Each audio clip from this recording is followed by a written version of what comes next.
श्री शिवाय नमस्तु। पुराण की कथा कह रही है कि दुनिया के सारे तीर्थ नहीं जा सकते, पृथ्वी की सारी नदियों में स्नान नहीं कर सकते,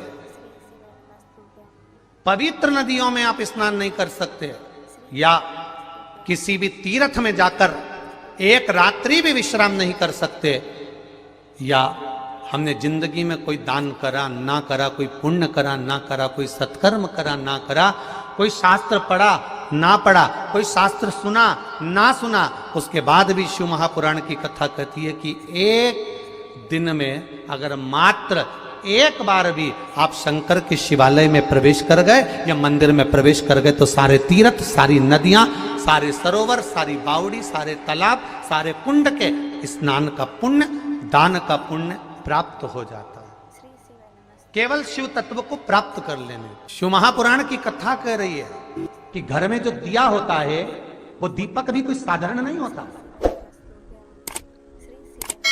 उस दीपक की भी महत्वता है, उस दीपक का भी वर्णन है। महाराज एक बात और बहुत अच्छे से सुनिएगा, शायद आपकी जिंदगी को सवार हो, शायद आपके जीवन को सवार हो। मेरी जीजियों, मेरे जीजाओं, मेरी बेटियों, बेटाओं, कभी मौका लगे शंकर भगवान के शिवलिंग के पास में आप बैठे हैं, यहां तक शास्त्र कहता है कि घर में अगर किसी को बहुत तेज बुखार आ गया है, बहुत तेज बुखार, और बच्चा उस बुखार में तप रहा है, बहुत तप रहा है, महाराज तुम जिस दिए में भगवान की आरती उतारते हो, जिस दिए से तुम भगवान की पूजन करते हो, कभी मौका लगा और आप पूजन करने के लिए गए,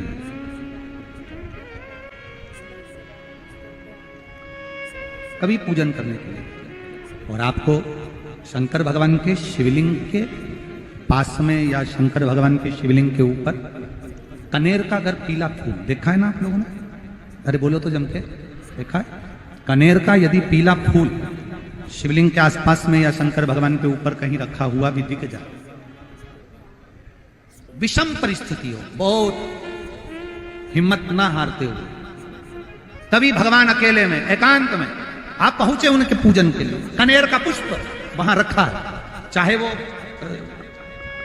वो जलाधारी पर रखा हो, चाहे वो शिवलिंग के पास में रखा हो, शिवलिंग पर रखा हो, उस कनेर के पुष्प को अगर आप 5 जगह का स्पर्श कराकर अपने हृदय की बात कहकर वापिस महादेव को समर्पित कर देते हो तो भी मेरा महादेव तुम्हारे दुख का निवारण कर देता है।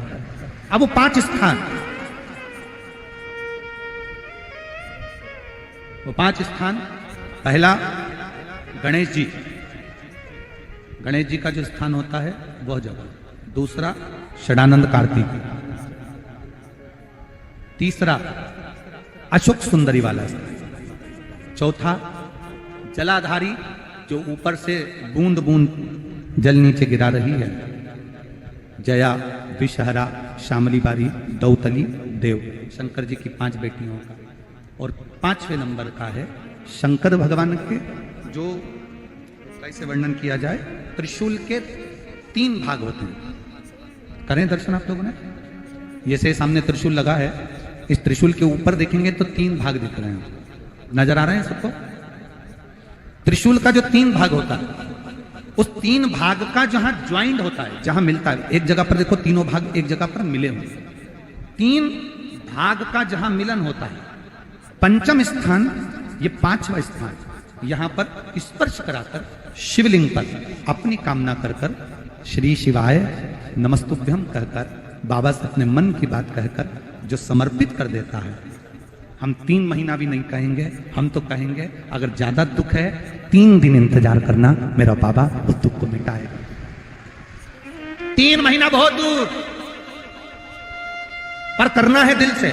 और कई तरह के दीपक होते हैं, दीपक का भी विधान वर्णन किया गया, उस दिए का भी वर्णन किया गया। यहां तक शास्त्र कहता है कि घर में अगर किसी को बहुत तेज बुखार आ गया है, बहुत तेज बुखार, और बच्चा उस बुखार में तप रहा है, बहुत तप रहा है, महाराज तुम जिस दिए में भगवान की आरती उतारते हो, जिस दिए से तुम भगवान की पूजन करते हो, उस दिए की बत्ती को नीचे डाल दीजिए और उस दिए को पानी की बाल्टी में धो दीजिए। कौन सी बाल्टी में? जिस बाल्टी के पानी से आप बच्चे को स्नान करा सको। केवल भगवान पर से ले जाकर, पास में से ले जाकर उस बाल्टी में थोड़ी देर डाल दो और उस बाल्टी के पानी से उस बच्चे को स्नान करा दीजिए। 15 से 20 मिनट, आधा घंटा लगेगा बच्चे का। बड़ी बेचैन दिख रही हो तुम, क्या बात है? पार्वती जी कहती है देवव्रत, कश्मीर प्रदेश का एक भक्त देवव्रत बेलपत्री के वृक्ष के नीचे बैठकर आपका मंत्र जाप कर रहा। मैं आपको जगाना नहीं चाहती थी, पर बेलपत्री के वृक्ष के नीचे लक्ष्मी झाड़ू लगाती है, सरस्वती वीणा बजाती है, इंद्राणी उस बेलपत्री के वृक्ष के नीचे जल का सिंचन करती है। 33 कोटि देवी देवता उस बेलपत्री के वृक्ष की जड़ में विराजमान होते हैं। इसलिए देवव्रत एक बार पंचाक्षर मंत्र बोलता है तो वो 33 करोड़ बार गिना जाता है। ऐसा बेलपत्री का वृक्ष होता है। बेलपत्री के वृक्ष के नीचे एक बार अगर भगवान का नाम लिया जाता है तो वो 33 करोड़ बार, 33 कोटि बार गिना जाता है। एक मंत्र केवल नमः शिवाय, ओम नमः शिवाय, ओम नमः शिवाय, 33 कोटि बार गिना है। 33 कोटि, कितना सुंदर लिखा है। फिर वही वाली बात आ गई जो पहले कथा में कहा, अपने लिए अच्छा वाला घी छाट के लाना, अच्छी कंपनी का लाना, और जब यज्ञ करने बैठे, पूजन करने बैठे, हवन करने बैठे, भगवान का कोई पाठ पूजन करवाई, पूजा वाले दुकान पे बोलना कि पूजा का घी चाहिए। तो वो पूजा का सामान बेचने वाला भी चतुर था, उसने पूजा का ही घी दिया। तो इन्हें पूछा भैया ये घी कितने का? तो क्या 80 रुपए का? तो 80 रुपए का आधा किलो? तो क्या पूजा का है? विचार करिए जरा। अब और मांग कितना रही है? बस बेटा सीए में पास हो जाए भगवान, इसीलिए मैंने पूजन कराई। अब भगवान बोल रहा 80 रुपया का घी हमको लगा रही चूना, 80 रुपया का, और वो पूजन वाले की दुकान पे जाके घी का दिया लगाइए। अगर 40 का पाठ कर रहे हो हनुमान जी का, और बहुत ज्यादा संकट है, बहुत ज्यादा परेशानी है, इसका पाठ करो तो तिल्ली के तेल का दिया लगाओ, काली तिल के तेल का दिया, तिल का तेल का दिया हनुमान जी के सामने आसन बिछाकर। बहुत तकलीफ है तो 3 पाठ प्रतिदिन करो, और एक आसन से जितने समय 9 बजे अगर आप बैठते हो पाठ करने तो 9 बजे ही बैठना है। अरे हमारे सीहोर में घड़ी पूजा की दुकान है, हम अब कई परिचित हैं, उनके यहाँ चले जाते हैं। हमने पूछा क्यों नहीं तुम्हारे तो सारा अगरबत्ती रखी, धूप बत्ती रखी, दिया बत्ती रखी, सारी रखी, ये घी का पैकेट भी रखा, उसमें नाम भी लिखा है, ये काय का घी असली है भगवान की? अरे गुरु जी कोई असली है?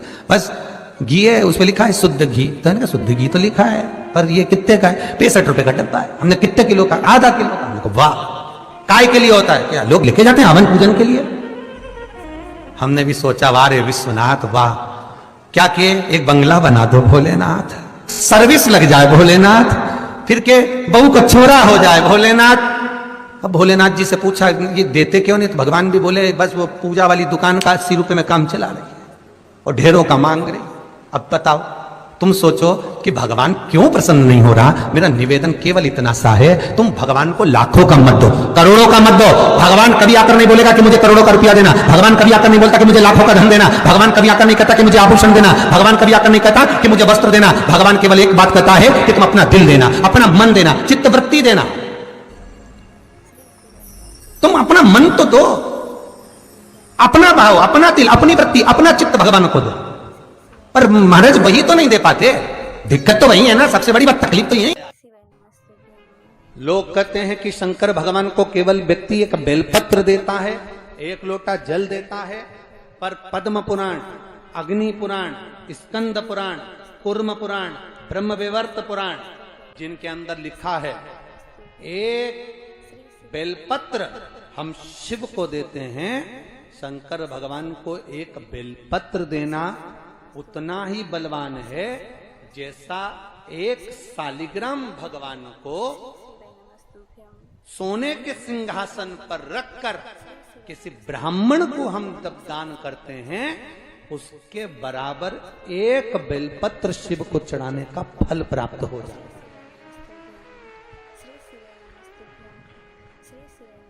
के बराबर का फल हमको केवल एक बेलपत्र से प्राप्त हो जाता है। भगवान एक बेलपत्र से प्राप्त हो जाता है।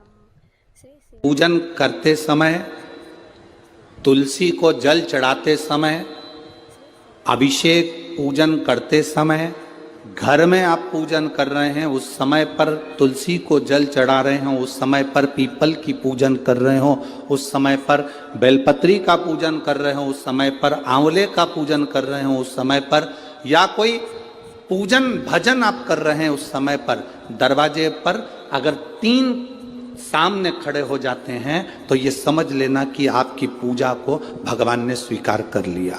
कौन 3 है उसका स्मरण करिएगा।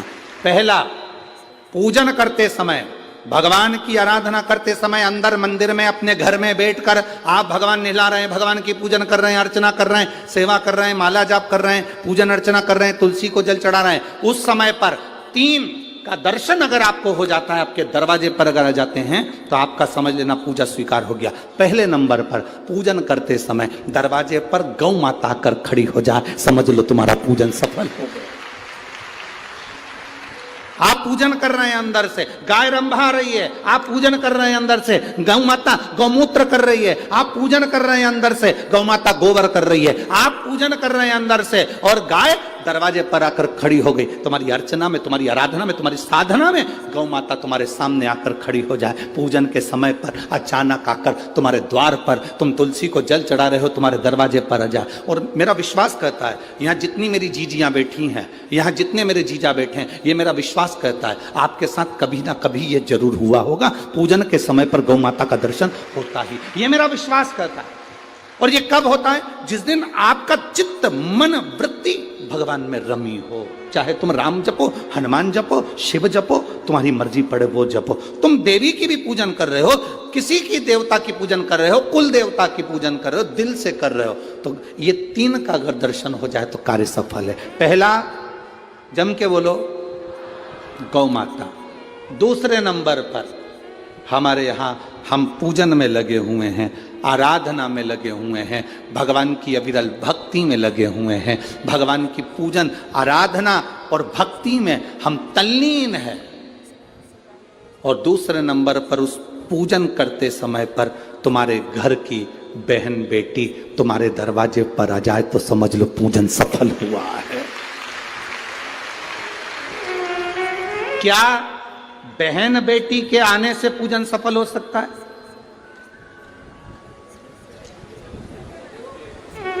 कहां लिखा हुआ है महाराज जी? आप इतनी बड़ी बड़ी बातें कहते हो। पूछने वाले पूछ सकते हैं, कहने वाले कह सकते हैं, आपने कैसे कह दिया कि बहन बेटी के आने से सफल हो जाता करे? तो आप उठाओ, हिमालय राज का बेटा बाणासुर से दोस्ती कर लेता,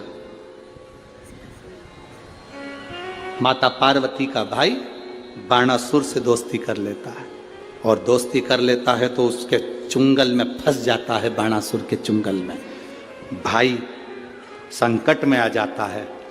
आज हिमालय राज और मैनावती दोनों बैठकर भगवान की आराधना कर रहे थे, इतने में पार्वती का आगमन हो जाता है। पार्वती ने आते से ही देखा, पिताजी आप आराधना कर रहे हो, पूजन कर रहे हो, किस लिए, क्यों?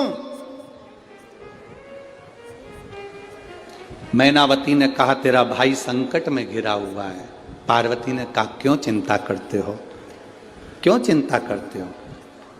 पिताजी मैं आई हूं ना, चिंता मिटा दूंगी, चिंता मिटा दूंगी, आप चिंता ना करें। क्या हुआ? बाणासुर तेरे भाई को कष्ट दे रहा।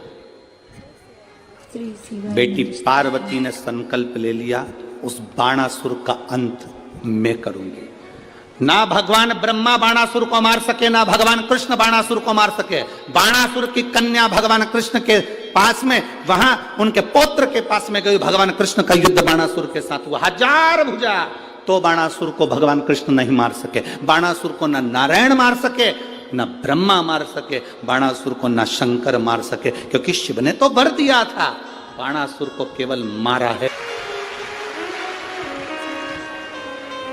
कोई तुमसे पूछे कि सियोर वाले महाराज ने कहा कि बहन बेटी के पूजन करते समय अगर बहन बेटी आ जाती है, पूजन करते समय हमारे घर की बहन बेटी, तुम्हारे कुल की बहन बेटी, तुम्हारे घर की बहन बेटी तुम्हारे दरवाजे पर आ गई, भले तुम उसको कुछ दो मत दो। पर बहन बेटी अगर तुम्हारे पूजन के समय पर तुम्हारे क्यों क्यों आप लोगों के ऐसा नियम है कि नहीं हमको नहीं मालूम, हमारे यहाँ तो ऐसा नियम है कि जब भी घर में कोई बड़ा आयोजन होता है, शादी होती है, फंक्शन होता है, कोई उद्यापन होता है, कोई चीज़ बड़ी करते हैं, तो सबसे पहले फ़ोन बहन बेटी को लगाते हैं कि हमारी बहन हमारे यहाँ आए, हमारी बेटियाँ, हमारी नंदे हमारे यहाँ आए।